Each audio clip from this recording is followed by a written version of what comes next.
주님의 그 섭리와 주님의 뜻이 우리 이 자리에 함께 있는 한 명 한 명 모두에게 임하였으며 이제 믿음으로 바라봅니다.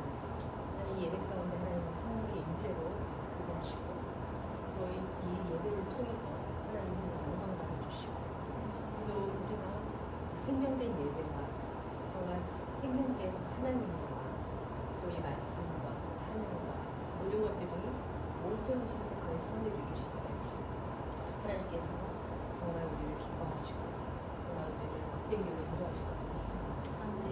모든 이 예배를 주님 주관하여 주시고 개입하여 주시고 주님의 충만함으로 우리가 모든 것들이 회복되고 우리 삶의 열매들을 맺는 그런 복된 예배가 될 수 있도록 주님 기름 부어 주시옵소서. 함께 기도하겠습니다.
하나님 앞에 영광 올려드리면서 정말 기쁜 마음으로 박수치면서 정말 예수님께 들리도록 이렇게 함께 찬양했으면 좋겠습니다.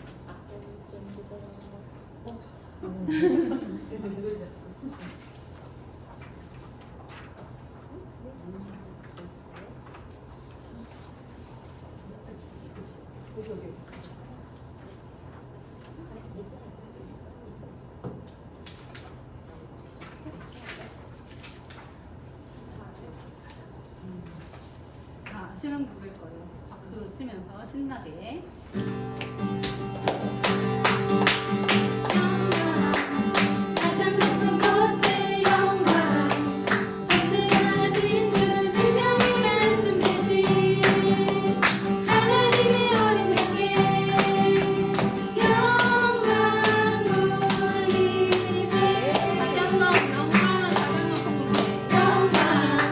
가장 높은 곳에 영광, 전능하신 주 생명의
말을 아버지 저희가 듣고 먹어서 주님이 허락하시는 시간에 주님의 일을 할 수 있도록 주님이 모든 말씀을 청종할 수 있도록 저희 영을 준비시켜 주시옵소서. 말씀을 전하시는 아버지 대표님 아버지 입술에 함께하여 주시고 아버지 우리의 생각과 우리의 지식이 아니라 오로지 아버지 그 보좌에서 흘러나오는 순결한 말씀을 받아 태어날 수 있도록 도와주시옵소서. 아버지 예배를 위해 정말 준비하고 기대하고 기도한 각자의 사랑과 손길이 있습니다.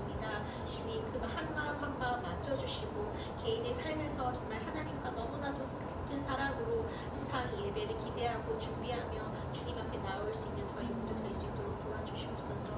아직 오지 않은 발걸음 주님 지켜 보호하여 주시고 오는 길에 아버지에 향한 그 마음이 갈망이 더해지도록 마음을 준비시켜 주시옵소서. 주님의 모든 사랑과 은혜에 감사드리며 모든 것 예수님 이름으로 기도드립니다. 아멘.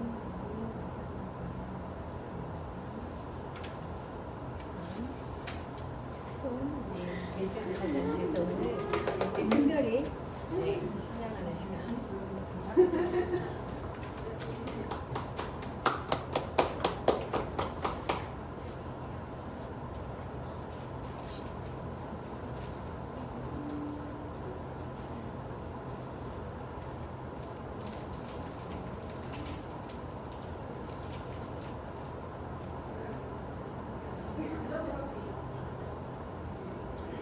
이쪽으로 가까이 오셔서 가수는 보여줘야 되기 때문에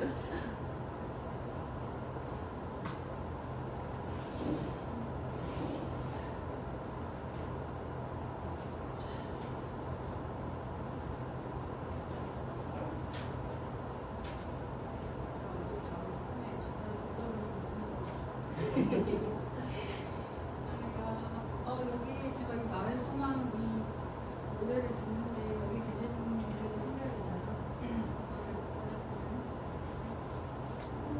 나의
모든 순간순간마다 주의 종 되길 원해 주님 눈에 축복되길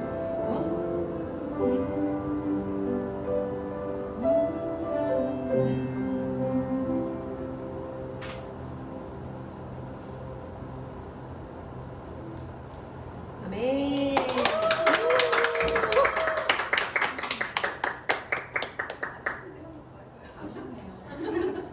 이건 한 번만으로 안 되실 것 같아요. 그 상태가 좀 안 좋아서 그러니까 이제 은혜를 틀까요?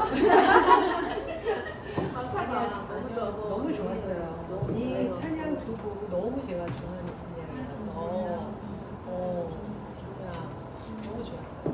그래서 매주 이 특성을 하나님께 올려드리면 참 좋으실 것 다음 주도 같아요. 준비해주세요. 네. 다음 주 월요일에 목이 좀 더 좋아질 예정이니까. 네. 그리고 오늘 마이크도 살짝 지금 좀 이게 이쪽에서 이 해가 지금 오른쪽 이게 마이크랑 아까도 사실 살짝 들었을 때 진짜 예쁘니까 더 예뻐서 아쉬웠어. 다음 주에는 마이크 안 해도 전에도 예쁘고 안 하고 웃겨줬어.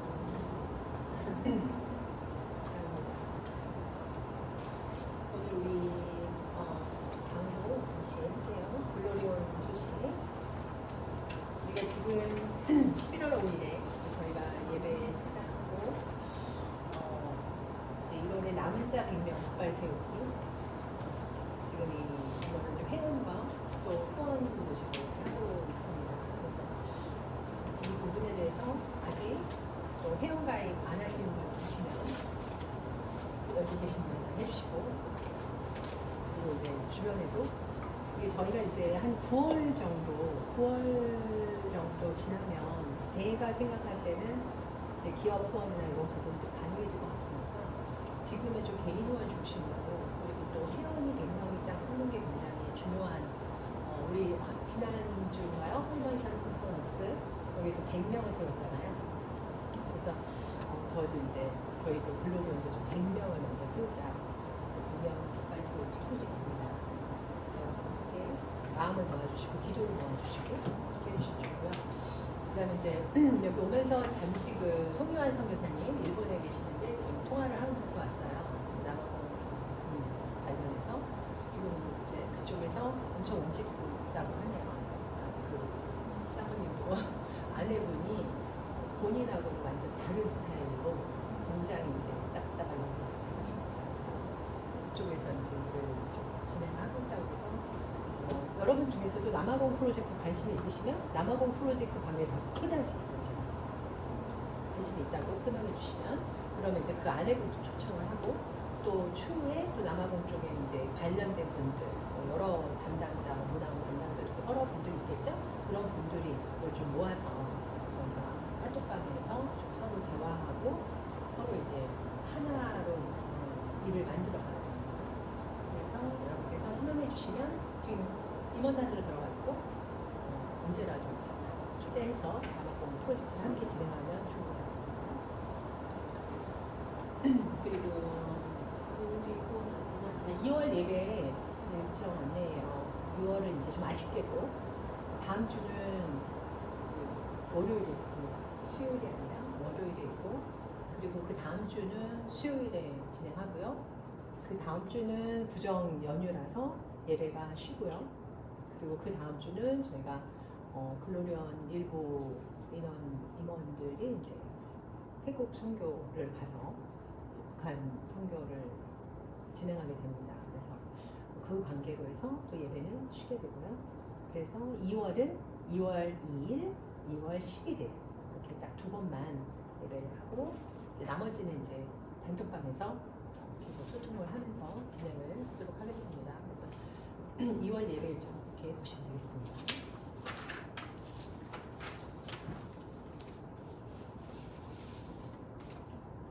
우리가 사실 지금 이 시점에서 물론 아까 다 그 인사는 하셨겠지만 굉장히 귀한 고승현 교수님 그리고 우리 전솔지 통영님. 그래서 정말 귀한 지체들인데 이렇게 정말 이렇게 글로리온에 함께 해주셔서 너무 감사하고 또 이런 하모니가 앞으로 되게 많이 기대가 돼요. 이 하나님께서 어떻게 지금 그냥 하나님께서 보내주신 거거든요. 그냥 온 게 아니거든요. 지금 이 두 분도 정말 하나님의 섭리를 정말 우리가 상상할 수 없는 섭리고 그래서 보내주셨고 이렇게 계속 보내주실 겁니다. 우리는 사실 하나님께 예배드리고 하나님께 정말 말씀과 기도로 순종하며 나아가면 하나님이 일을 이루시는 거거든요. 근데 사람의 부분도 마찬가지고 모든 공급이 마찬가지인데 좀 일단 참 많이 기쁘고요. 네. 그래서 일단 우리 좀 환영하는 뭐 없어? 환영하는 거 우리 좀 하자 그런 거. 환영하는 거. 하나님께서는 네, 환영합니다 하고 하나만 해봅시다. 간단하게 1절만. 두 분이 너무 귀하고 또 이제 우리 함께하는 분들이 너무 귀하고 우리 배정희 사장님하고 또 인사를 했죠. 네. 네. 하나님께서 당신을 통해 이건 가사 많으시니까. 같이. 네네 맞아요. 네. 그래서 우리 잠시 축복하는 시간 좀 가졌으면 좋겠어요.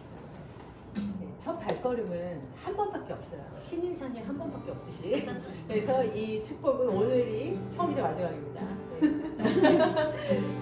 하나님께서 당신을 통해 내 마른 땅에 샘물나게 하시길 가난한 영혼 목마른 영혼 당신을 통해 주 사랑하길 원하네.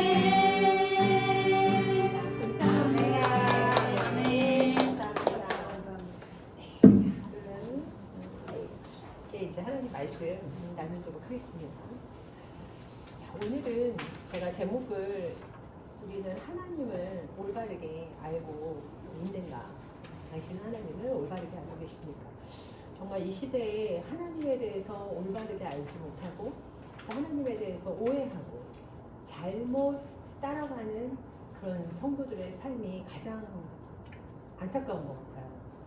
우리는 말씀 안에서 항상 우리가 갖고 있는 것들이 다 옳다고 생각은 하지만 실제적으로 이 말씀을 오해하고 또 잘못 이해해서 여러분의 일터와 가정과 사역 가운데 사실상 어려움을 얘기하는 분들이 참 많습니다. 이게 맞을까요? 이게 맞을까요? 헷갈립니다. 혼란스럽습니다. 그런데 자기는 앞으로 가야 하니까 계속 그 틀린 길이라도 이제 가야 되는 그런 상황들이 벌어지거든요. 그래서 우리가 정말 하나님을 정확하게 아는 것이 가장 중요하다. 그래서 이제 오늘 하나님에 대해서 조금 같이 좀 나눠보고 서로의 생각들도 좀 얘기해보고 그런 시간이었으면 좋겠습니다. 자, 장칼뱅 아시죠? 여러분 종교개혁 시대의 주자. 그 장칼뱅이 기독교 강요라는 책을 줬습니다. 기독교 강요에서 장칼뱅이 뭐라고 말을 하냐면 하나님을 아는 것, 하나님을 아는 지식과 우리 자신을 아는 지식, 나를 아는 지식과 하나님을 아는 지식은 서로 긴밀히 연결되어 있다고 말합니다. 그래서 칼뱅에 따르면은 인간이 자신을 올바로 이해하고 싶어 하는데 이 올바로 이해하기 위해서는 먼저 하나님을 알아야 된다는 거예요. 먼저. 그러니까 내 자신이 그렇게 알기가 어려운 존재가 내 자신인 거예요. 하나님을 먼저 알아야 되는데 하나님을 알 때 비로소 우리 인간이 자신이 어떤 위치에 있냐? 피조물이라는 그 위치에 있는 걸 깨닫게 된다는 거예요. 동시에 자신의 연약함을 알게 되고 한계를 인식할 때 더욱 하나님을 찾게 되는 겁니다. 그래서 그 하나님을 아는 지식과 인간을 아는 지식이 서로를 비추는 미러 같은 거, 거울과 같은 거예요. 그래서 어느 하나를 떠나서는 다른 하나는 온전히 이해할 수 없어요. 인간을 모르고 하나님을 알 수가 없는 거고 하나님을 떠나서는 인간을 이해할 수가 없는 겁니다. 그래서 성경은 태초에 하나님이 천지를 창조하십니다 라는 선언으로 시작하죠. 이 성경이 하나님은 누구신가? 이것에 대한 장엄한 선포로 시작이 됩니다. 하나님은 여러분도 아시다시피 천지를 창조하신 창조주십니다. 동시에 이 선언은 인간은 누구인가? 이것에 대한 선언이기도 해요. 인간은 누구인가? 하나님에 의해서 창조된 피조물입니다. 피조물. 자, 그럼 하나님이 천지를 창조하신 창조주시라는 이 사실을 깨닫게 될 때 인간은 자신이 그 하나님 앞에서 내가 어떤 존재인지, 그리고 자신이 살아가는 세상이 그 하나님 앞에서 어떤 위치에 서 있는지를 비로소 알게 되는 거죠. 바로 여기에서 하나님의 속성이 무엇인가, 이것을 바르게 이해하는 것이 왜 중요한가 생각하게 됩니다. 근데 하나님이 어떤 분이신지를 알 때 인간이 자신을 바로 이해하게 된다는 거고, 하나님과의 관계 속에서 무엇이 회복되냐, 내 인생의 참된 질서와 평화가 회복이 되는 거예요. 그 세상의 타락과 어둠이 있죠. 이 세상의 타락과 어둠이 도대체 어떻게 시작되었을까?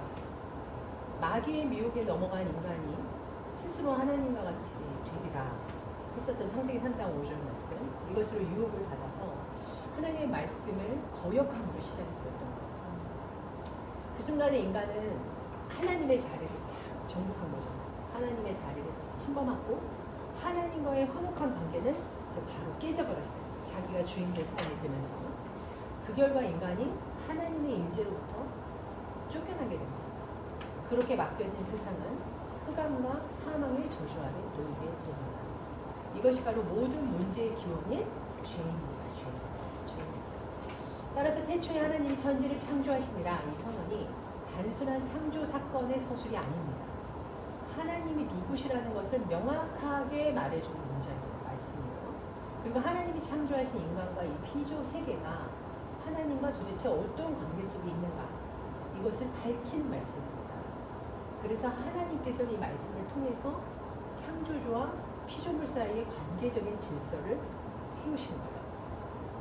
그렇기 때문에 창세기 1장 1절은 하나님께서 그 질서를 선포하신 말씀이고, 동시에 그 질서를 받아들일 것을 우리에게 요구하시는데, 그때 하나님과 화목한 상태로 돌아가서 참된 평화나 샬롬을 누리게 됩니다. 그때 비로소 이 질서가 온전해질 때 우리는 온전한 평화가 우리 안에 찾아오게 되는 거거든요. 우리가 뭔가 내 삶이 좀 불안하고 뭔가 좀 복잡하고 뭔가 평화롭지 않다, 이거는 하나님과의 관계를 계속 점검하시면서 가셔야 돼요. 내가 낼름 하나님 자리에다 앉기가 너무 쉬운 거예요.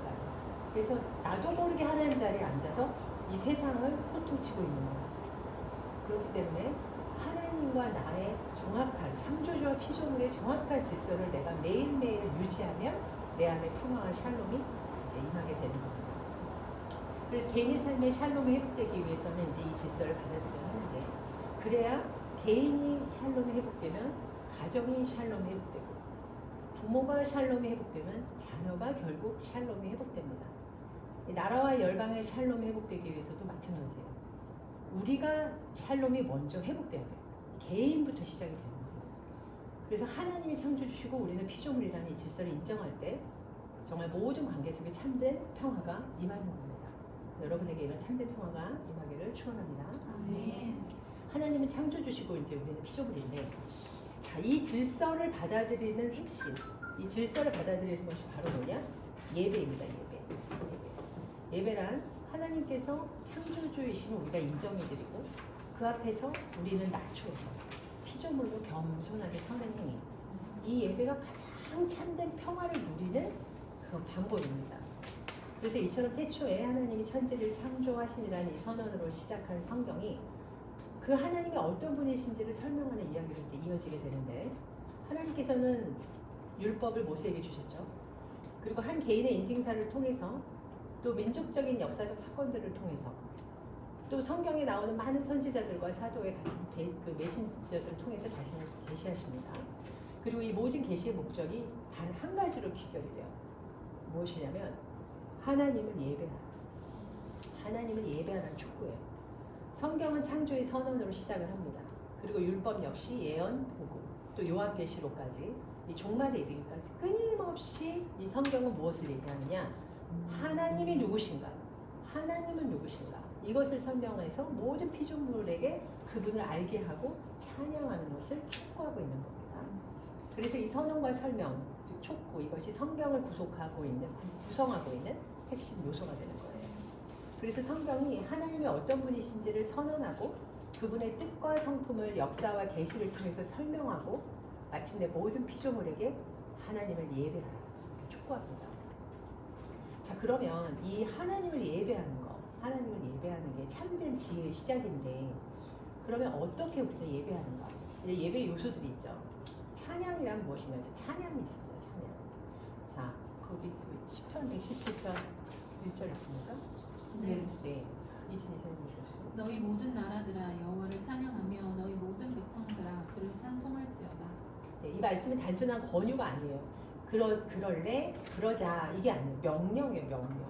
예배하라, 명령. 찬양하라. 찬양은 명령입니다. 이 땅의 모든 민족과 백성은 여호와를 찬양해야 합니다. 오늘 이제 배지영 이사장님도 찬양의 명령을 받으신 거예요, 하나님께. 이 심령 안에 하나님 임하시거든요. 왜냐하면 찬양은 하나님에 대한 인간의 합당한 반응이기 때문입니다. 그렇다면 찬양이란 무엇인가? 10편 46편 10절 있습니까? 네, 읽어주세요. 이르시기를 너희는 가만히 있어 내가 하나님됨을 알지어다. 만군의 여호와께서 우리와 함께 하시니 야곱의 하나님은 우리의 피난처시로다. 이 말씀 속에서 이제 이 다음 말씀이 내가 문나라 중에서 높임을 받으리라, 내가 세계 중에서 높임을 받으리라 이렇게 넘어가는데, 이 찬양은 첫 번째 하나님을 아는 거예요. 하나님을 아는 거. 그냥 찬양이 하나님을 막 감정적으로 이렇게 느끼기만 하는 것이 아니라 하나님이 누구신지를 아는 것에서부터 이 찬양이 시작이 됩니다. 그리고 둘째는 무엇이냐? 가만히 있는 거예요. 가만히 있는 거. 오늘 하루 많이 분주하셨죠? 많이 바쁘셨죠? 정말 너무 바쁩니다. 그죠? 분주하고 할 일이 많고 바쁩니다. 그러나 우리는 가만히 있어서 그를 바라봐야 합니다. 그래서 우리가 예배를 통해서 회복이 되는 거예요. 가만히 있어야 되기 때문에. 그래서 모든 인간적 활동과 계산을 다 멈추는 거예요. 지금 이 예배 가운데서는 그 모든 활동 계산을 다 멈추십시오. 그리고 오직 하나님께만 집중하는 거예요. 오직 하나님께만. 그리고 세 번째는 무엇이냐? 하나님을 높여드리는 겁니다. 우리의 온 마음과 뜻과 힘을 다해서 정말 하나님께 영광 올리는 것, 그것이 찬양입니다. 그래서 찬양은 하나님을 아는 것, 가만히 잠잠히 있는 것, 하나님을 높여드리는 것. 그래서 10편 46편 11절 있습니까? 없어요? 이르시기를 네, 읽어주세요. 이르시기를 너희는 가만히 있어 내가 하나님 됨을 알지어다. 만군의 여호와께서 우리와 함께 하시니 야곱의 하나님은 우리의 피난처시로다. 네. 자, 결국 이 세상에서 가장 중요한 질문은 당신은 하나님을 도대체 어떻게 생각합니까? 우리 주용 이사님은 도대체 하나님을 어떻게 생각합니까? 당신은 하나님을 도대체 어떤 분으로 믿습니까? 이렇게 질문하는 건 굉장히 중요한데요. 자기 자신한테 질문해봐야 돼요. 하나님에 대한 인간의 생각과 사상, 우리가 하나님에 대해서 생각하는 사상들이 있거든요. 생각들이 있어요. 그 사람의 삶 전체의 기초이자 토대가 되는 것이 하나님에 대해서 내가 어떻게 생각하는 거예요. 하나님에 대해서 어떻게 생각하는 거예요. 그러니까 하나님에 대한 그 불완전하고 비천한 그런 생각이 만약에 있다. 아, 뭔가 좀 하나님에 대해서 불완전하고 비천해. 그럼 인간의 삶이 불완전하고 비천하게 됩니다. 그러나 하나님에 대해서 존귀하고 온전한 그런 생각이 있어? 그러면 우리의 삶이 온전하고 존귀하게 되는 거예요. 우리가 어떤 하나님을 믿느냐가 우리가 어떤 인생을 살아가느냐는 이제 결정을 하게 되는 겁니다. 시편 115편 있습니까? 네, 그들의 우상들은 눈과 금이요 사람이 손으로 만든 것이라. 눈이 있어도 보지 못하며 귀가 있어도 듣지 못하며 우상들을 만드는 자들과 그것을 의지하는 자들이 다 그와 같으리로다. 네, 이스라엘아 여호와를 의지하라. 그는 너희의 도움이시오 너희 방패시로다. 이 나라와 민족의 운명이 있습니다. 지금 이 나라와 민족이 아주 잘 가고 있죠. 이 나라와 민족의 운명이 지금 정말 어디로 갈지 모르는 진짜 엄청난 상황 가운데 파도처럼 폭풍처럼 이렇게 움직이고 있는 이런 상황들이 대단합니다. 지금 이재명 대통령은 교회를 이제 좀 정치 개입하는 교회를 좀 손해봐야 되겠다 뭐 이런 식으로 이제 막 가격한 어떤 발언들을 여러 군데서 하고 있고, 이 국민이 하나님에 대해서 어떻게 생각을 가지고 있는가가 이 나라와 민족의 지금 모습인 것 같아요. 국민이 도대체 한 사람 한 사람이 하나님을 만약에 올바르게 알고 하나님에 대한 바른 사상과 신앙으로 만약에 에브리데이 살아간다. 그 민족은 하나님이 함께 하실 수밖에 없죠. 함께 하신 나라가 되는 거예요. 그리고 하나님이 당연히 함께 하시니까 축복하시는 나라가 되는 거거든요. 그러므로 이 시대의 교회에 주어진 가장 중요한 사명은 사람들의 마음과 생각 속에 그 속에 자리한 하나님에 대한 그 왜곡된 개념, 그 왜곡된 개념을 바로 잡아야 된다. 하나님에 대한 올바르고 거룩한 개념을 우리가 알아야 된다. 그게 지금 우리의 삶에 제일 먼저 해결돼야 되는 문제입니다. 그거 없이는 아무리 해도 다 수고예요. 터진 웅덩이입니다. 그래서 오늘날 많은 사람들이 자신의 생각 속에서 하나님에 대한 막 이미지를 만들어내죠. 하나님은 이럴까? 하나님은 이럴까? 그들은 하나님을 안다고 말합니다. 근데 사실은 자신이 만들어낸 자기 수준의 하나님, 그 하나님의 이름을 믿고 예배하고 그러고 있는 경우가 많은 거예요. 우리의 생각으로 만들어낸 하나님, 그 하나님을 예배하는 것은 하나님 말씀하십니다. 우상 숭배라고 말씀하세요. 너무나도 두렵고 떨리는 일입니다. 오늘날 수많은 그리스도인들이 겪고 있는 이 신앙의 혼란, 내적 공허, 신앙이 있는데도 우울증 약을 먹고 그리스도인이라고 하는데도 정신상담을 받습니다. 많은 목회자들도 받아요. 이렇게 이제 내적 공허의 근원이 바로 이제 그들의 마음속, 우리들 마음속 깊은 곳에 자리한 왜곡된 하나님의 개념이 우리를 계속 병들게 하는 거고 조금씩 이렇게 뭐라 그러죠? 그렇지. 잠식해 가면서 파괴하고 있는 거죠. 그게 사단의 정말 엄청난 그 고단수의 그 사단의 괴계입니다. 그래서 참된 신앙이 회복된다는 것은 하나님에 대한 올바른 생각의 회복에서 시작이 되는 거예요.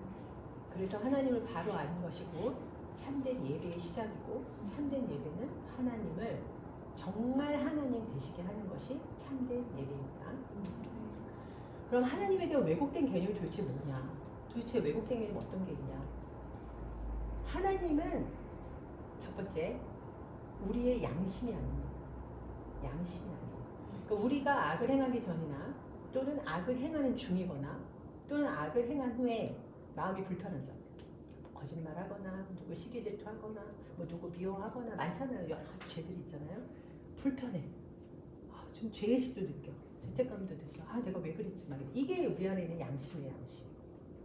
우리 안에 양심이 작동하고 있기 때문인데 이것은 인간이 하나님께서 세우신 그 도덕적 질서 아래에 있다는 사실을 보여주는 거예요. 하나님이 그냥 우리의 태생부터 넣어주신 거예요. 이거는. 근데 양심은 하나님이 존재하시는구나 이걸 알 수 있는 거예요. 그분이 선과 악의 기준을 정하시는구나 이걸 알 수 있어요. 그리고 우리 마음 깊은 곳에서 증언하고 있는 거예요. 그 양심이. 양심이 존재한다? 이 사실 자체는 하나님이 정하신 질서의 흔적이 우리 안에 있구나. 그걸 이제 알 수 있는 건데 하지만 이 양심이 하나님을 대신하는 것은 매우 위험한 일입니다. 그것은 곧 우상 숭배가 될 수가 있는 거예요. 물론 정상적인 사람이라면 누구나 이제 선과 그런 악을 분별할 수 있는 양심을 가지고 있죠. 하지만 모든 사람의 양심이 동일하게 작동하는 것은 아닙니다. 각 사람의 양심은 그가 자라온 가정 환경이라든가 또 받은 교육이라든가 사회의 공적 선전 그리고 문화적 분위기 뭐 이런 것에 따라서 영향을 받게 되는데 바로 이것 때문에 양심이 하나님을 대신할 수가 없는 겁니다. 양심은 절대적이지 않아요. 형성되는 것이기 때문에 하나님을 대신할 수가 없습니다. 자, 어떤 예가 있냐면 가정 환경이 양심에 영향을 미칩니다.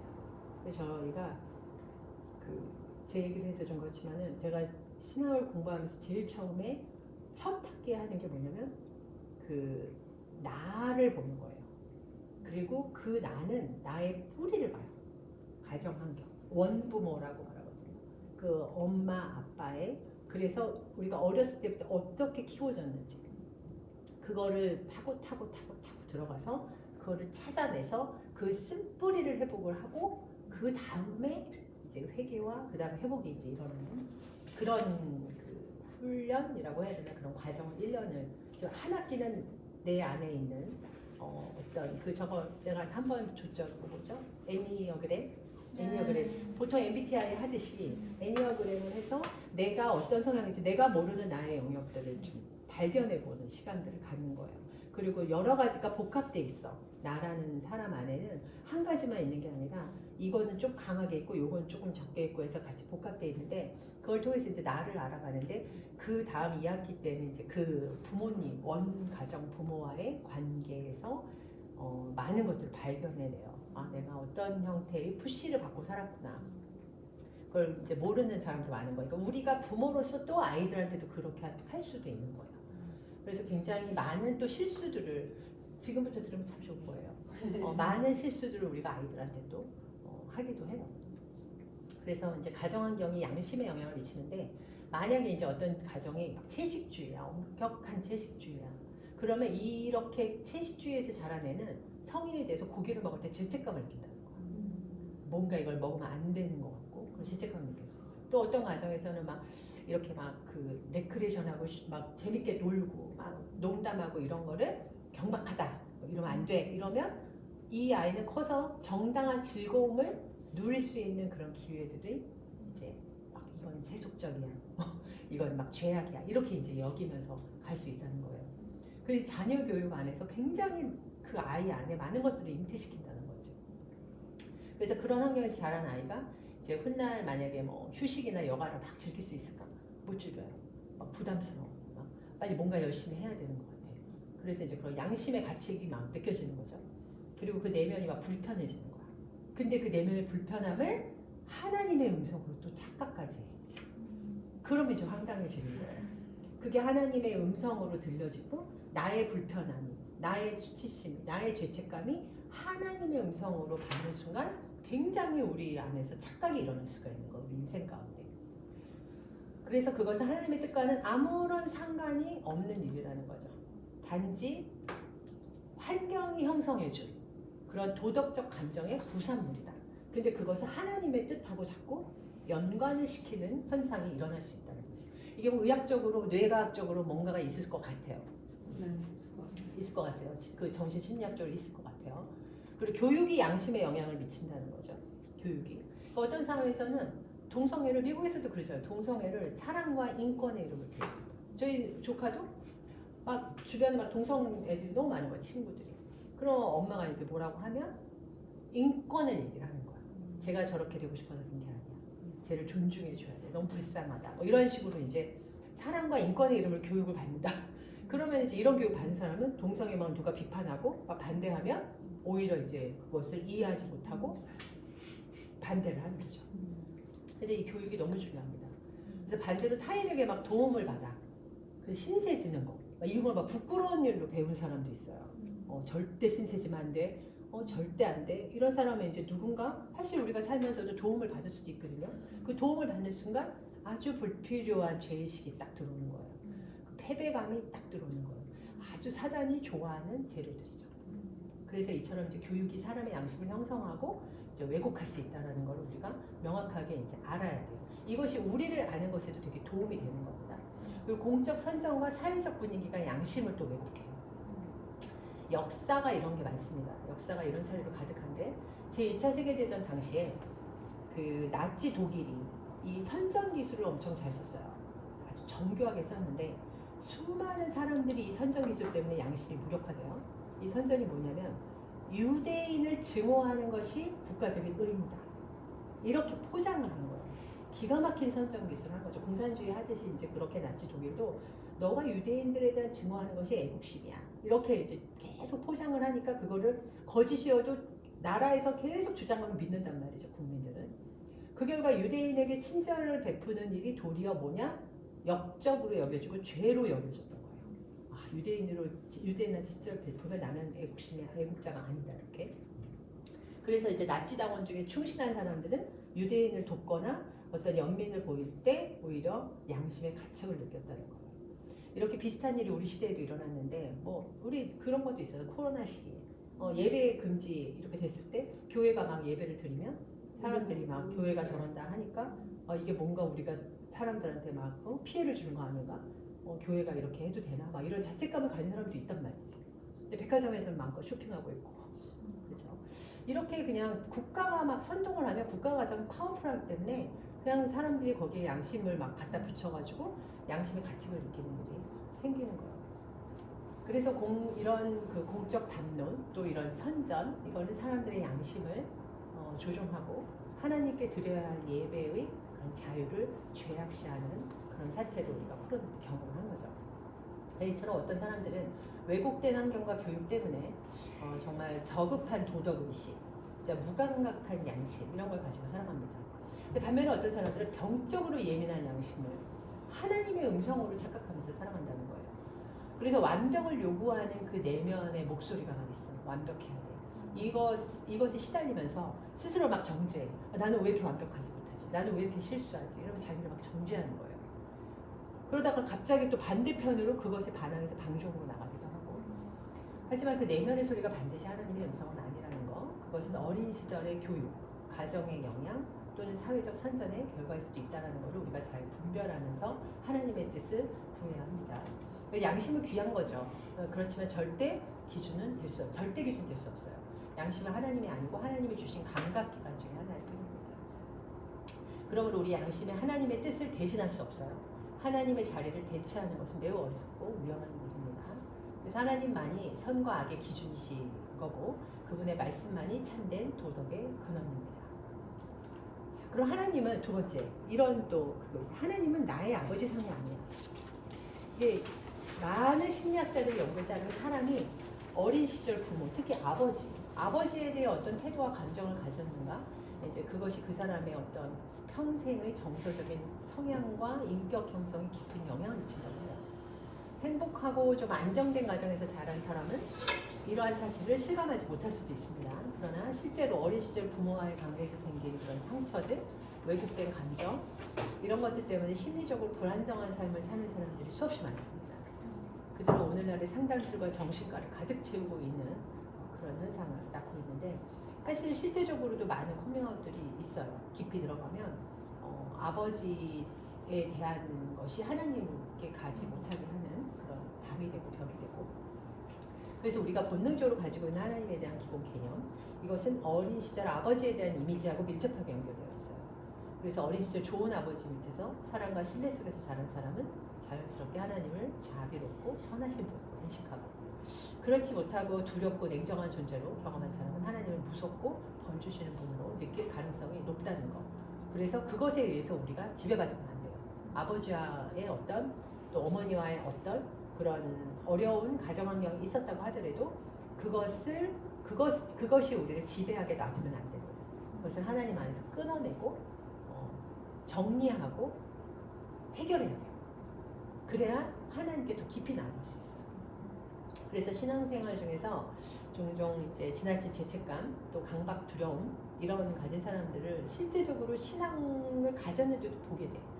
굉장히 많아요. 근데 그 두려움이 반드시 어떤 신앙적 경외심에서 막 이렇게 비롯된 게 아니고 그냥 심리적 두려움. 되게 간단하고 심플하게 어린 시절 형성된 부정적인 아버지상 거기서 기인한 경우가 또 있을 수 있다는 거죠. 있습니다. 뭐 좀 이렇게 나누고 싶은 말씀 있으시면 같이 오히려 저는 있어요. 아, 네.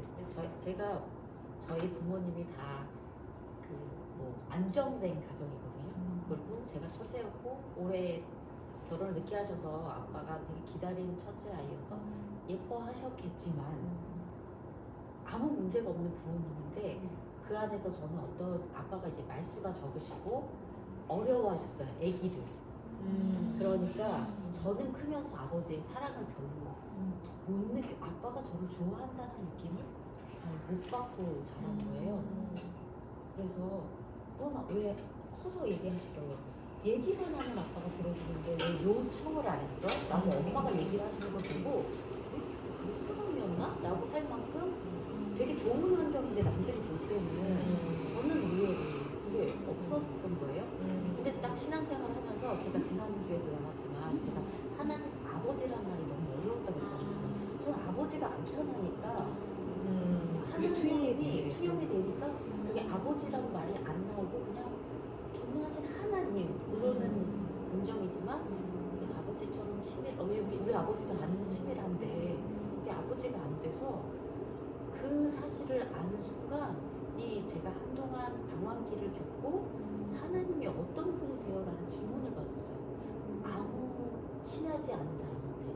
근데 그분도 이제 성령님의 감동으로 저한테 물어보셨던 거고 제가 그날 진짜 펑펑 울었거든요. 안 친한데 되게 특이한 관계에서 제가 아버지랑 불러보지를 못했어요.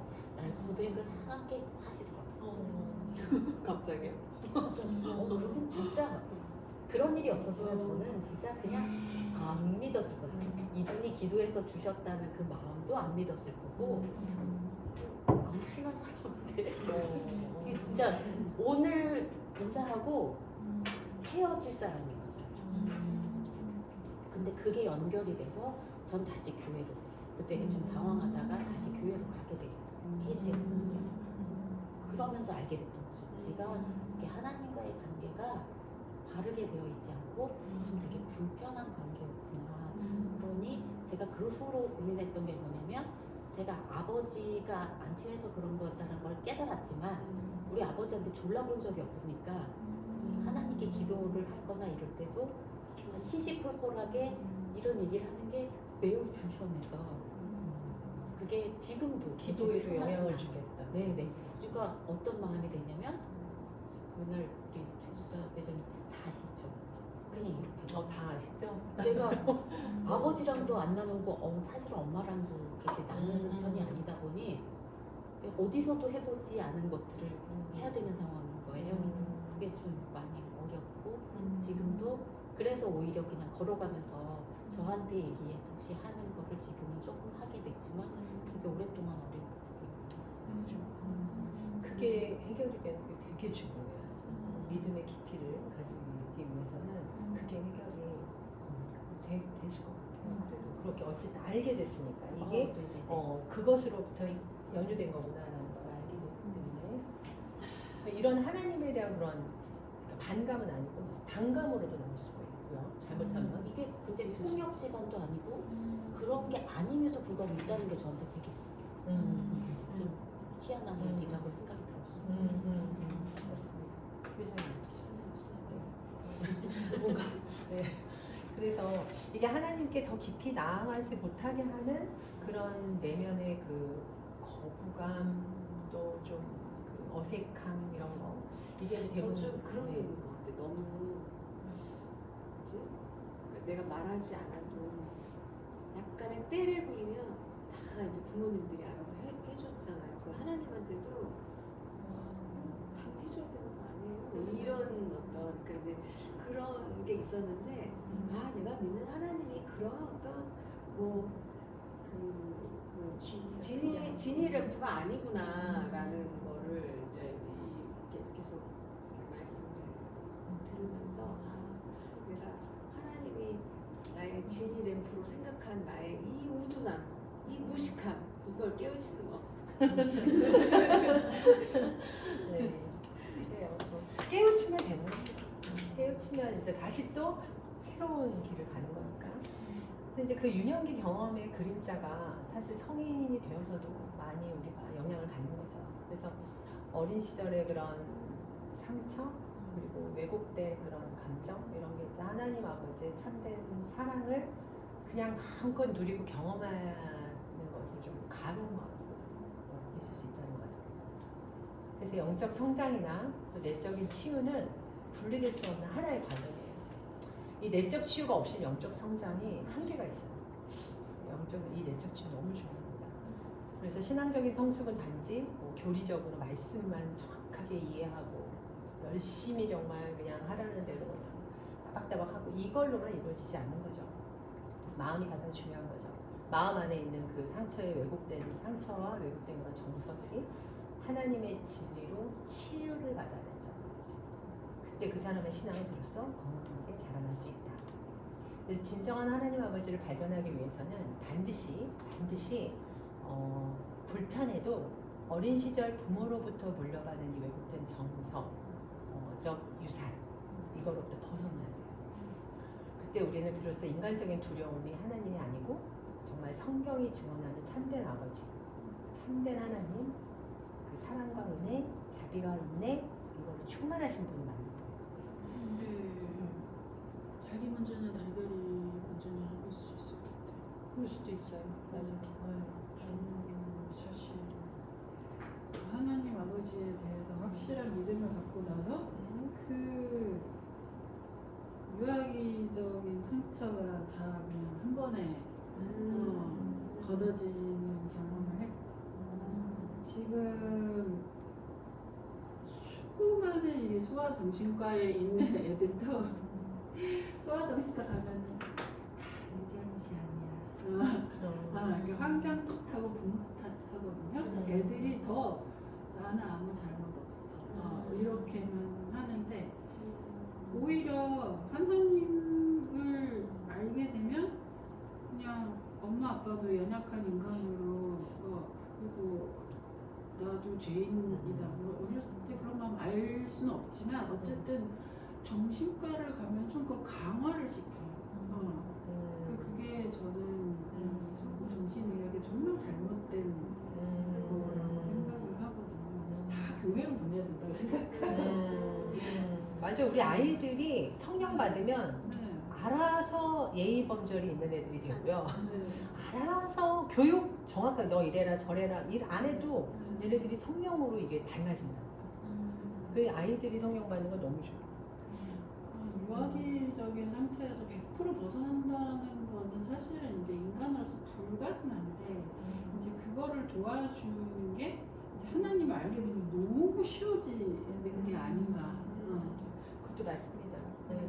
우리가 성인이 되었을 때를 주로 지금은 얘기하는 거거든요. 포커싱이 지금 성인이 되었는데도 내가 뭔가 하나님께 좀 막 달려가지 못하고 좀 하나님과의 관계가 뭔가 다른 사람이 좀 잘하고 있는 뭔가가 있는 것 같은데 나는 그게 좀 안 되고 이럴 경우에 우리가 뭔가를 점검할 때 그 보는 툴이거든요. 지금 이거는.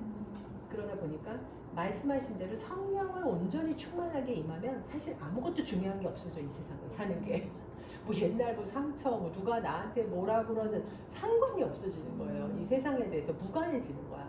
그래서 성령이 임하시면 이제 그게 다 해결이 되는데 성령이 이제 임했다가 말았다가 갔다가 뭐 했다가 막 이런 상황에서 내가 자꾸 하나님께 성령 충만이 안 되면 그때는 이 어린 시절에 원가정 부모와의 어떤 그런 것들을 좀 볼 필요가 있다. 그 얘기가 되는 거죠 지금. 그래서 우리는 그 말씀이 있습니다. 로마서 8장 15절 너희는 다시 무서워하는 종의 영을 받지 아니하고 양자의 영을 받았으므로 우리가 아바 아버지라 부르짖느니라. 우리 아버지십니다. 아버지. 여러분들은 왕의 딸들이에요. 왕의 딸로서 살아가는 것이 얼마나 공주야? 네. 제일 행복한 공주예요? 공주예요. 네. 제일 큰 공주. 그 공주예요, 공주. 근데 내가 공주라는 거 인식을 해야지 진짜 공주지. 나는 계속 고아의 영을 받고 살고 있고 나는 계속 내 힘으로 살고 내 아버지가 왕인데 나는 계속 고아 때처럼 사는 거야. 그러면 난 공주가 아니지. 공주가 되려면 진짜 아내가 왕의 딸이고 왕의 딸이 되려면 법대로 지켜야지. 왕의 딸의 딸 이렇게 나가는 거야. 다른 사람들을 내가 품고 사랑해줘야지. 이 나라를 위해서 내가 맞아. 이렇게 되는 거야 생각이. 맞아. 저는 진짜 하나님을 온전히 그 공주의 정신으로 바뀌고 나서 되게 두려운 사람이 없어지니까 그냥 되게 나보다 한참 높으신 선생님들을 만나거나 정말 유명한 정치인을 황교안이 바로 앞에 안녕하세요. 그러니까 어떤 경우에서 제가 눌리지를 않는 거예요. 왜냐하면 다 내가 섬기고 내가 무언가를 줘야 내가 줄 수 있는 대상이 된 거잖아요. 축복권이 나. 하나님의 나라를 내가 이미 갖고 있기 때문에 그 너무나 되게 엄청난 자유함과 엄청난 자신감과 당당함 그게 엄청나게 소유가 됐어요. 그게 이제 공주의 그 증상이에요. 진짜 말씀이 우리는 너무 놀라운 사실은 예수님 너무 높으신 분이잖아요. 예수님과 우리가 공동 상속자라고 말씀하시죠. 공동 상속자. 공주로 생각해요? 말기 공주? 아 그럼요. 우리 왕의 딸. 이 왕비님? 그리스도의 신부로. 그냥 딸이지 뭐 딸. 맞아요. 전 딸이라고만 생각했는데 공주로 생각했는데 근데 하나님이시잖아, 공주니까. 아버지가. 우리 딸이니까 공주. 우리 아버지가 엄청 돈이 많으신 거다. 우리 아버지가. 그치. 엄청나지. 어느 누구도 따라갈 수 없는. 근데 내가 그냥 딸인 거야. 그 왕중의 만왕왕 만주의 딸인 거는 완전히 다른 거죠. 스케일이. 그래서 우리 그런 정체성을 가질 필요가 있어요. 우리가 하나님 앞에서는 당연히 겸손하고 낮은 심령과 상한 심령으로 나가면서 살아야겠지만 이 세상 가운데서는 우리는 진짜 우리 정체성은 끝판왕이에요. 딸이라고 하니까 멀었는데 공주라고 그러니까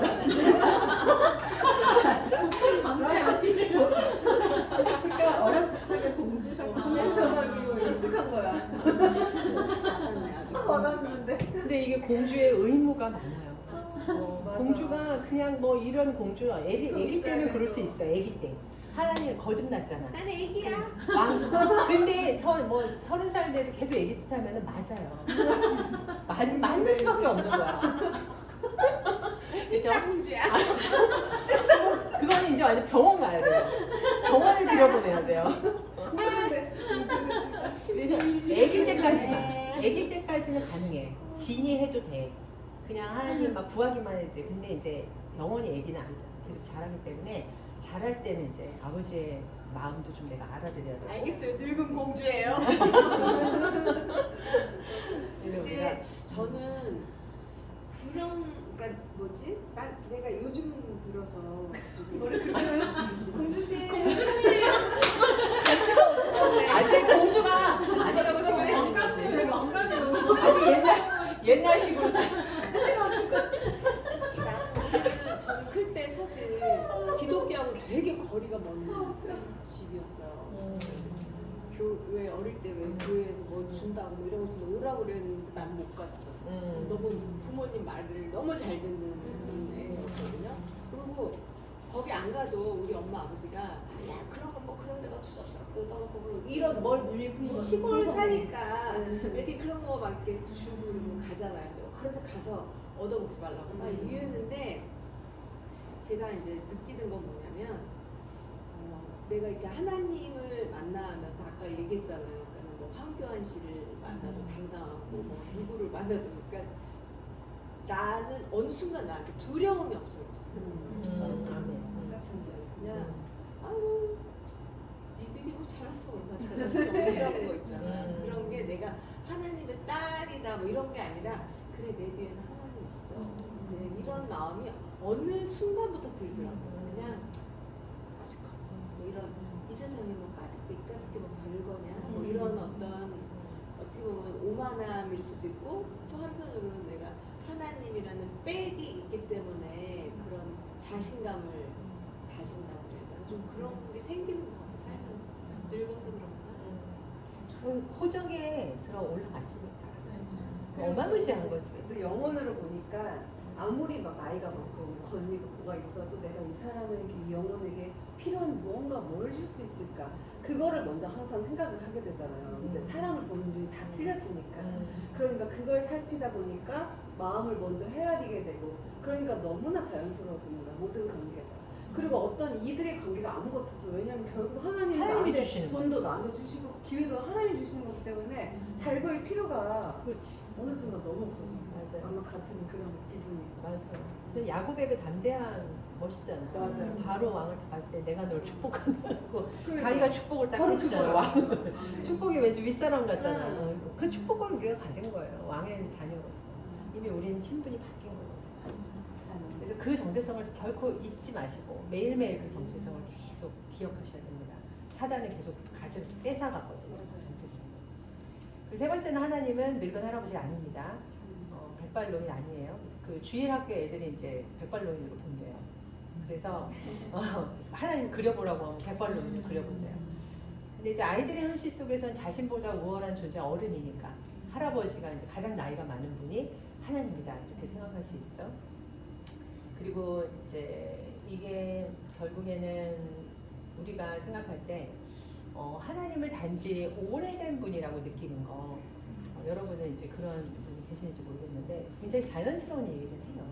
근데 하지만 만약에 그 아버지가 그런 어떤 이미지가 더 나아가서 하나님을 구식이다, 고리타분하다, 뭔가 완고하다, 전통화를 고집하는 분이다, 시대에 뒤떨어진 어떤 꼰대 같은 존재, 뭐 이렇게 본다면 하나님에 대한 심각한 왜곡이 되는 겁니다.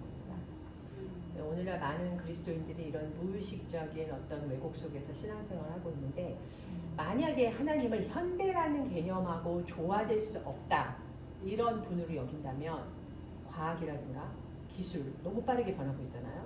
예술도 문화도 미디어 이런 현대 문명의 발전과 하나님을 연결시키는 일에 대해서는 매우 소극적이 될 수 있어요.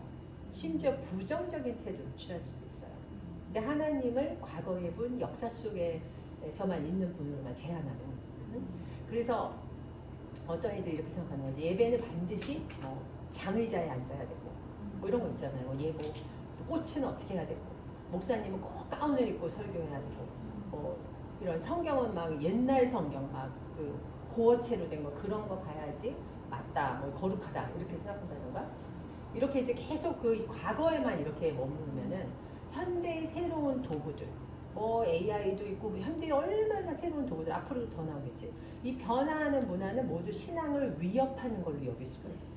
그리고 세상에 막 유혹으로 간주될 수가 있고, 그래서 그 결과 교회는 점점 시대하고 동떨어진 장소가 될 수도 있습니다. 그리고 그리스도인들은 세상하고 단절된 사람들로 여겨지게 될 수도 있고, 그래서 이것을 마치 신앙의 순수성이라고 오해하는 일은 없어야 돼요. 하나님은 결코 시대에 뒤처진 분이 아닙니다. 하나님은 과거에만 역사하신 분이 아니고 지금도 살아서 역사하시는 하나님이십니다. 영원하신 하나님이십니다. 그래서 이걸 착각하면 안 됩니다. 그래서 하나님을 한때 막 전능하셨는데 이제는 힘이 빠진 높은 존재다 이렇게 여기면은 자연스럽게 현재 하나님이 운행하시는 것도 믿지 못하게 되는 거예요. 그래서 과거의 기적은 믿으면서 오늘날의 기적은 부정하게 되는 그런 이상한 신앙의 왜곡이 나올 수 있는 거예요. 기적은 지금도 있는 거예요. 그걸 믿으시기 바랍니다. 그런 성경이 이렇게 증언하죠. 예수 그리스도는 어제나 오늘이나 영원토록 동일하신다. 히브리서에서 말씀하고 있습니다. 하나님은 지금도 홍해를 가르실 수 있는 분이시고, 우리 글로리온 안에 놀라운 일을 역사하실 수 있으신 분이시고, 또 하나님의 능력은 시간과 시대를 초월합니다. 그분의 권능은 영원히 쇠하지 않습니다. 오늘도 그분은 병든 자를 한숨에 고치실 수도 있고, 절망한 자를 바로 일으키실 수도 있고, 막혀있는 이 모든 길을 다 여실 수 있는 하나님이죠. 그다음에 이것을 믿는 자들이 이제 그 길을 가는 거예요. 그래서 그분은 세상을 창조하신 창조주시고, 이 순간에도 세상을 다스리시고 세일을 행하시고, 현재 하나님 살아계신 하나님, 역사하시는 오늘의 하나님이십니다. 자, 그러면 하나님의 또 그러면 하나님은 어떤 하나님입니까? 이런 이제 오해를 무릅쓰고 우리는 또 새로운 하나님이 어떤 분인지, 우리에게 향하시고 계신 하나님입니다. 첫 번째, 성경은 하나님 우리에게 향하신 하나님을 소개하고 있어요. 시편 117편 2절, 우리에게 향하신 여호와의 인자하시니 크시고 여호와의 진실하시니 영원하미로다. 할렐루야. 자, 하나님의 얼굴이 우리를 향해 있어요. 우리 손지자매를 향해 있고, 하나님의 시선이 정말 우리 이진희 사님 향해 있고, 하나님의 마음과 생각이 주용미 사님 향해서 있고, 하나님의 손길과 발걸음이 우리 고승현 자매에게 있고, 하나님의 모든 관심이 그냥 우리예요. 우리 관심이 그냥 우리야. 하나님 언제나 우리 쪽으로만 얼굴을 막 계속 돌리고 계시는데, 사랑하는 그렇잖아요. 애기 바라보는 부모님들이 막 눈을 떼지 못하잖아요. 사랑하는 이가 또 남편 볼 때 마음속에 막 남편 보면 눈을 못 떼겠지. 그치? 너무 사랑하니까, 그치? 그렇듯이 하나님 우리를 향해서 정말 시선을 두시고 마음을 두시고 생각을 두십니다. 자, 우리를 돌보시고 계세요. 우리를 매 순간순간 발걸음을 살피시고 계시고요. 또 우리의 소리를 들으세요. 그리고 우리의 갈 길을 계속 도우세요. 그리고 우리를 하나님의 뜻 가운데로 가장 기쁜 길로 인도하세요. 우리를 또 보호하십니다. 우리를 공급하십니다. 무엇보다도 우리를 잊지 않으시고 기억하십니다. 그래서 우리에게 향하신 하나님은 결코 변하지 않는 사랑입니다. 우리를 품으시는 사랑의 하나님이십니다. 그래서 하나님의 마음은 언제나 그분의 딸들, 특히 오늘은 딸이라고 하겠습니다. 딸들을 향해 있습니다. 아들보다 딸을 좋아하죠. 네, 아멘입니다. 그래서 사람은 우리를 잊을 수 있어요. 우리도 서로가 서로를 잊어버릴 수 있어요. 수십 년이 지나면 그럴 수도 있죠. 근데 하나님은 결코 우리를 잊지 않으십니다. 사람은 이별도 하고 떠나기도 하죠. 하나님은 결코 우리를 떠나지 않으십니다. 그분은 우리를 손바닥에 새기시는 하나님이시고 한순간도 우리를 잊지 않으시고 늘 눈앞에 두고 계시는 하나님이십니다. 두 번째, 하나님은 어떤 분이시냐? 인자하신 분입니다. 인자함이 뭘까? 인자. 그 사람 참 인자한 사람이야. 이렇게 말할 때 어떤 상황에서 그런 인자함을 느끼게 되는가? 어떤 거냐면 내가 막 질책을 받을 줄 알았어. 내가 잘못했고 막 두려워하고 있는데 오히려 와서 따뜻한 말 한마디 다 격려해주는 사람. 그런 사람이 인자하다고 하잖아요. 그리고 내가 막 실수했어. 그냥 절망하고 낙심하고 있어. 그럴 때 다 용서해. 다 이해해. 그런 눈빛, 말도 안 해. 그냥 그 눈빛으로 다 감싸는 사람. 이게 말로 하면 좀 가벼워지고 깨지는 게 있어요. 그죠? 근데 마음과 몸이 막 지쳐있어. 아무도 나를 바라보고 있지 않는데 괜찮아, 수고했어. 이렇게 말해주는 사람. 그런 사람들이 인자한 사람이라고 하잖아요. 여러분도 인자한 사람이 되시기를 축원합니다. 네. 그럴 때 우리는 인자함이라는 따뜻한 감정을 느끼는데 그 인자함 속에는 단순 그냥 친절을 넘어서서 이해해준다, 공감해준다, 그리고 용서 이런 것들이 담겨 있어요. 성경은 바로 그런 인자함을 하나님의 성품이라고 말합니다. 우리 하나님은 우리가 지치고 상처받고 실수했을 때 여전히 우리를 따뜻하게 품어주시고 인자함을 베푸시는 하나님이십니다. 자, 다윗은 하나님을 목자로 묘사하죠. 그분은 단지 명령하고 정말 통제하고 그런 분이 아니라 지쳐 있으면 그 지친 양을 쉬게 하고 영혼이 상해 있으면 그 영혼을 어떻게든 회복시키려고 하고 위험한 속에 있다? 그러면 함께 걸어주시고 그런 분이시라는 거예요. 그래서 하나님의 인자하심은 그분이 함께 계신다는 그 약속 속에 있습니다. 우리가 사망의 음침한 골짜기를 지날 때도 하나님이 멀리 계신 분이 아닙니다. 우리 곁에서 두려워하지 말라 이렇게 말씀하시는 목자이신 거예요. 하나님의 인자하심은 단지 감정적인 따뜻함이 아니에요. 그분의 백성을 향한 정말 신실한 사랑 그리고 끝없는 돌보심입니다. 그 인자하심이 우리의 과거를 덮었고 한계를 붙들었고 미래를 인도해 가시는 겁니다. 그래서 다윗이 이렇게 고백하죠. 내 평생의 선하심과 인자하심이 반드시 나를 따르리니. 하나님의 인자하심은 그렇게 우리가 하나님을 따르는 것이 아니라 하나님이 우리를 따라오시는 그런 정말 버거운 사랑입니다. 우리가 때로 넘어지고 길을 잃고 도망치고 그런다 하더라도 그분의 인자하심은 결코 포기하지 않고 우리를 추적하십니다. 이것이 바로 우리 하나님, 우리에게 향하신 인자하심이 크신 하나님이십니다.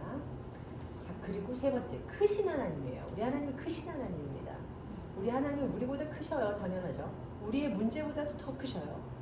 우리의 능력은 비교가 안 되고 우리의 지혜보다는 정말 어마무지하게 더 크신 하나님이세요. 그래서 우리가 가정에서 일터에서 사역지에서 우리가 무슨 일을 하든지 아무리 큰 어려움 앞에 서 있어도 그 어떤 두려움과 고난도 하나님보다 클 수는 없습니다. 우리의 시야에는 문제만 보이죠. 그러나 하나님의 시야에는 모든 것이 그냥 손바닥에 있는 작은 점입니다. 그래서 열방보다 크신 하나님 안녕하세요. 하나님은 모든 나라와 민족보다 더 크신 하나님이십니다. 그래서 선지자 이사야가 이사야 말씀 있습니까? 40장 15절? 네. 40장 15절 우리 고승현 장로님 읽어주시죠. 보라 그에게는 열방은 손에 한 방울 물려다 저울에 잡히게 끓다 손들은 떠오르는 먼지라. 맞아요. 세계 열방이 통에 그냥 한 방울 물이래.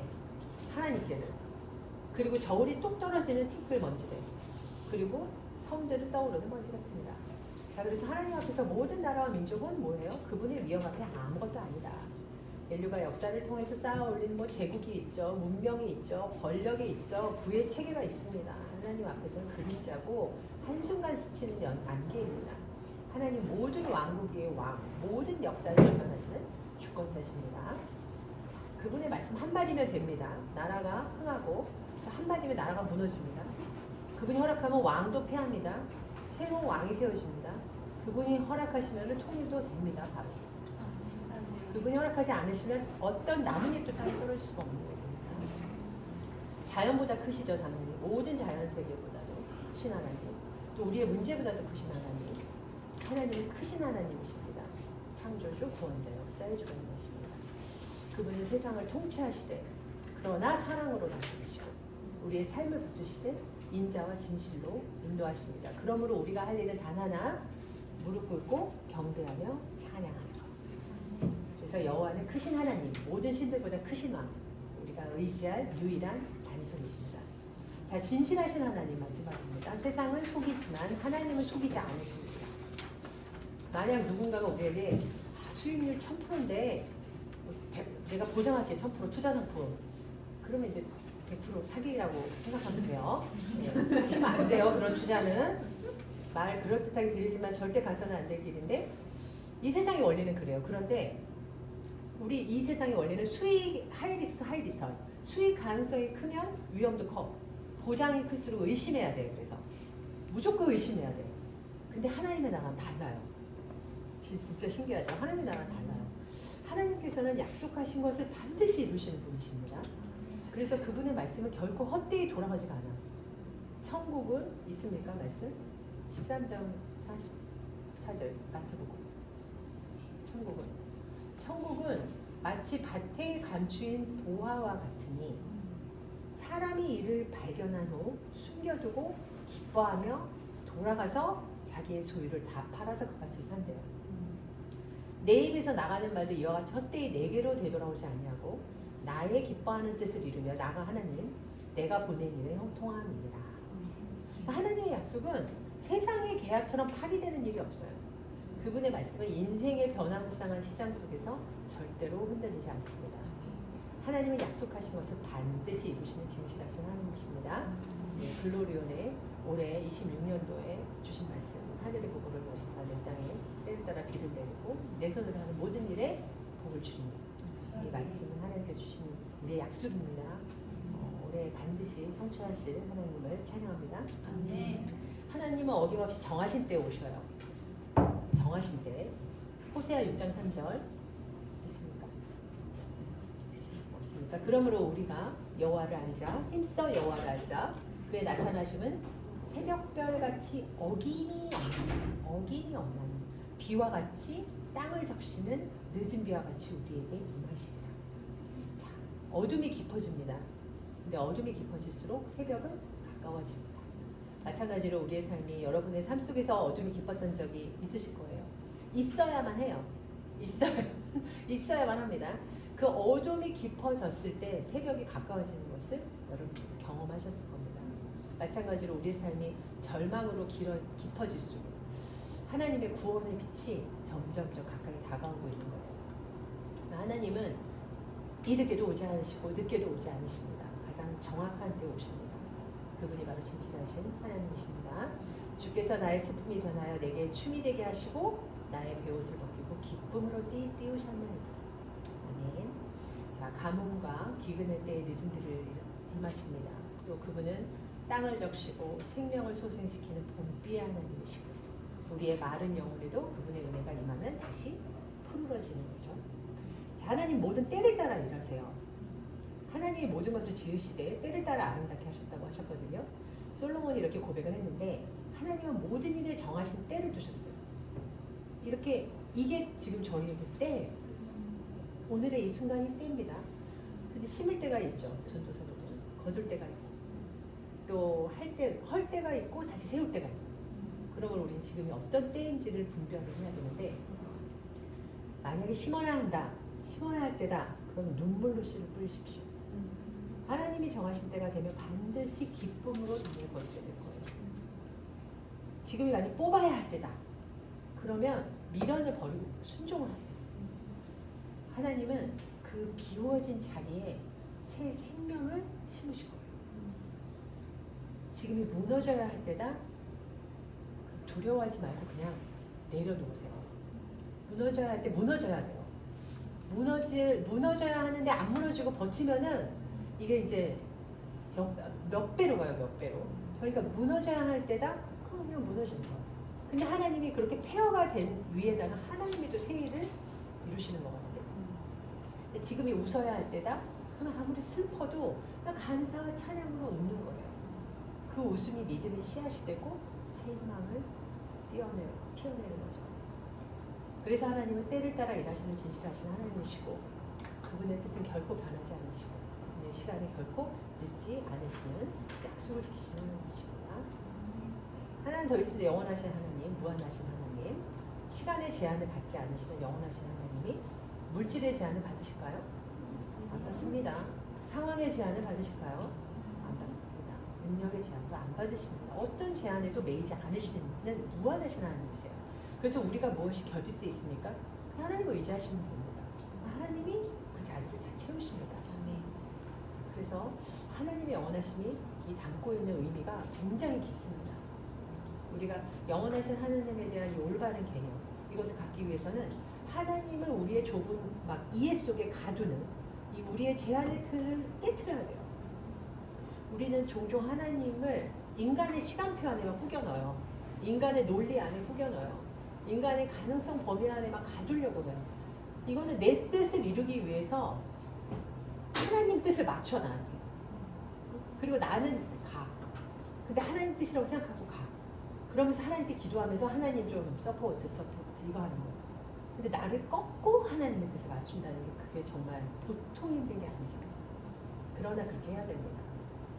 하나님 모든 한계를 초월하시는 분이시기 때문에 우리의 이 한계로 하나님을 담을 수가 없기 때문에 우리가 그분 안으로 들어가야 돼요. 적극적으로 들어가야 돼요.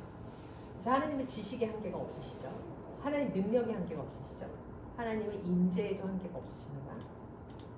그래서 우리가 믿는 하나님은 시간, 공간, 능력, 상황 모든 한계를 초월하신 하나님이십니다. 그분은 영원한 하나님이시고 전능하신 하나님이시고 하나님을 인간의 한계 안에서 해석하려는 모든 시도를 우리는 지금 당장 멈춰요. 하나님을 분석하거나 하나님을 파헤치거나 하나님을 난도질하시는 것을 멈추셔야 돼요. 인간의 한계는 절대 그것을 할 수가 없어요.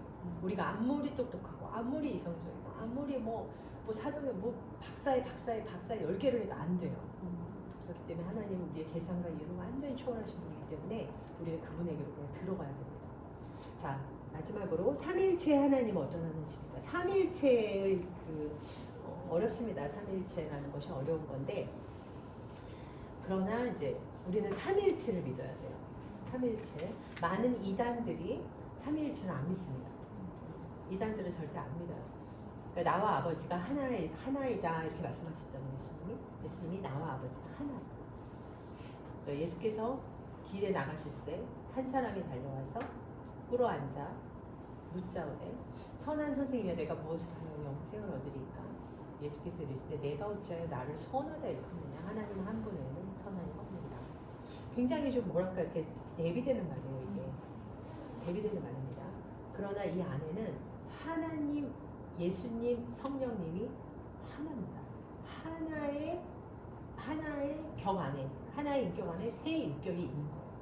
그래서 이거를 어떤 것도 더 위에 두거나 또 그 부인하거나 이것은 이제 모두 이단으로 보시면 됩니다. 그래서 삼위일체 하나님이라는 거는 그래서 연합을 얘기하는 거고 함께하는 걸 얘기하는 거고 그래서 하나님 일은 혼자 못해요. 세상에는 예전에도 말했지만 세상에는 엄청난 천재를 막 1000억의 스카우트하고 뭐 2000억의 스카우트해서 미국에서 뭔가를 해서 세상을 바꾼다고 하지만 하나님 일은 그냥 서로가 부족한 사람들끼리 모여서 서로의 부족함을 채워주면서 같이 이렇게 띵뚱띵뚱 가는데 일이 막 되는 거예요. 그게 하나님 일이거든요. 절대 혼자 할 수 없는 게 하나님 일이에요. 우리 함께 모여야 되고 연합해야 되고 그리고 성령을 속이는 거 성령을 다른 말로 무엇이라고 부르냐? 성령을 그러나 내가 너희에게 실상을 말하노니 내가 떠나가는 것이 너희에게 유익이라. 내가 떠나가지 아니하면 보혜사가 너희에게로 오시지 아니할 것이요 가면 내가 그를 너희에게로 보내리니. 예수 그리스도가 떠나신 후에야 그리스도께서 성령을 우리에게 보내주실 수 있다는 것으로 봐서는 성령과 그리스도는 구별이 되죠. 하지만 동시에 성령이 그리스도의 영광을 나타내는 것으로 보아서는 성령과 그리스도의 영이 같은 거예요. 그죠? 자, 우리 한인수의사님은 삼위일체 하나님 믿으시죠? 네. 네, 삼위일체를 어떻게 이해하고 계세요? 되게 어려운 질문이었습니다. 뭔가 답을 하실 수 있을 것 같으세요.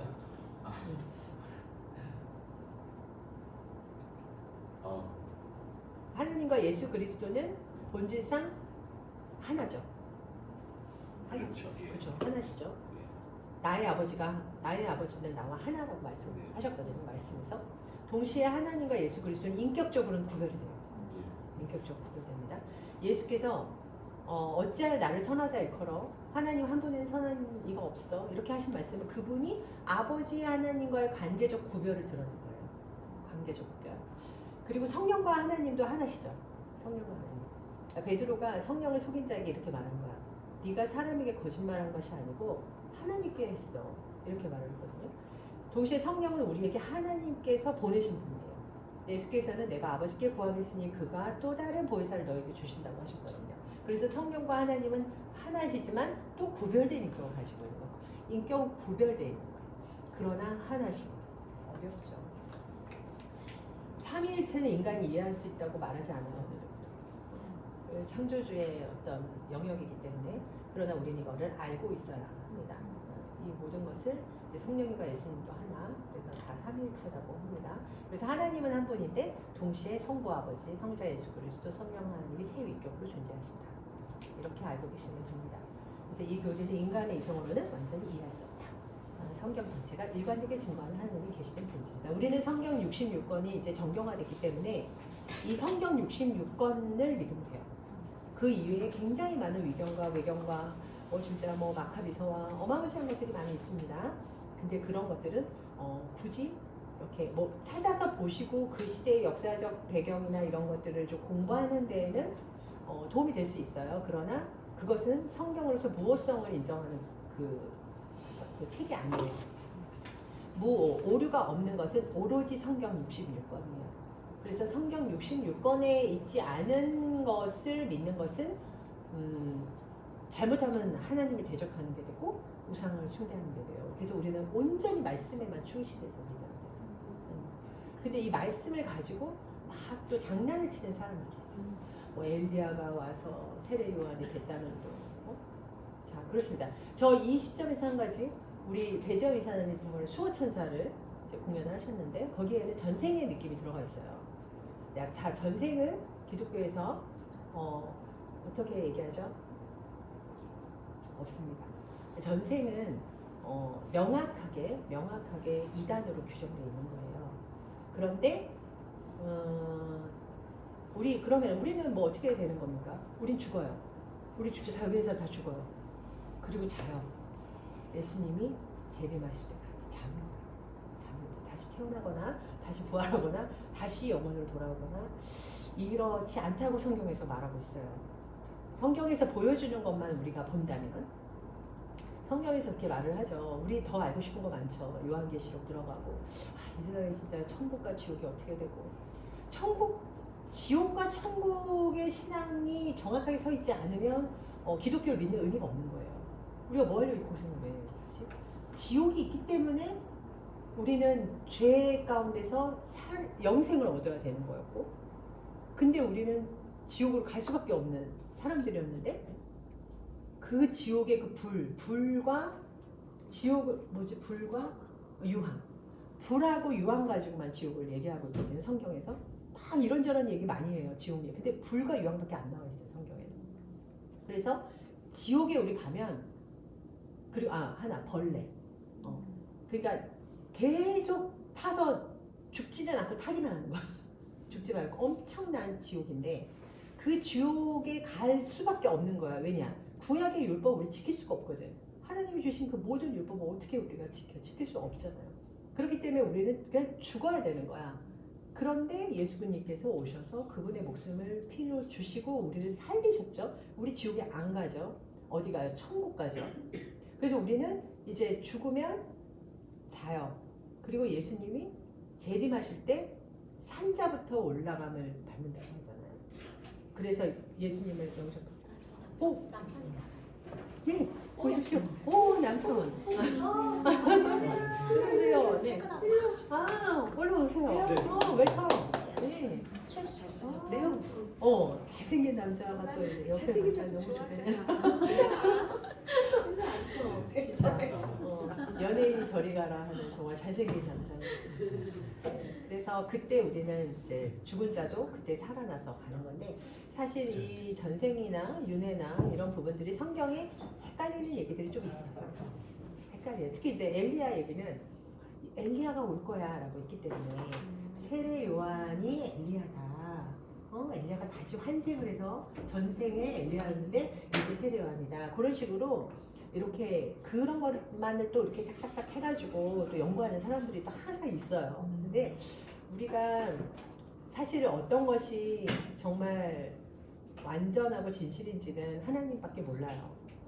그렇지만 이 66권의 말씀 안에서 감추인 것은 하나님이 감추인 것은 하나님께 속한 것이라고 했고 또 보여주신 것은 우리가 율법으로 행하게 하려 하심이라 하셨으니 우리는 주어진 말씀에만 조명하고 이 어떤 세상 사람들에게 공감하는 어떤 주제로서 그런 전생과 윤회를 얘기하고 같이 또 소통하면서 그래 이거 봐 정말 신이 있어 근데 그 신 중에 신인 이분이야 이런 것들이 이제 세상과 소통하는 걸로는 여러 가지 문화와 예술에서 있을 수 있는 일이지만 우리가 기독교인으로서 명확하게 알고 있어야 되는 것은 말씀 안에서 계시하신 것만 우리가 믿고 알아요.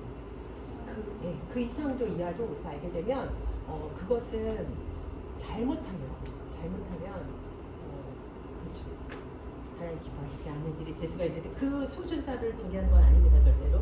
그것은 세상과의 소통의 여러 가지 방법 중에 하나인 거고 또 우리가 한 번쯤은 그런 생각을 해볼 수가 있는 거예요.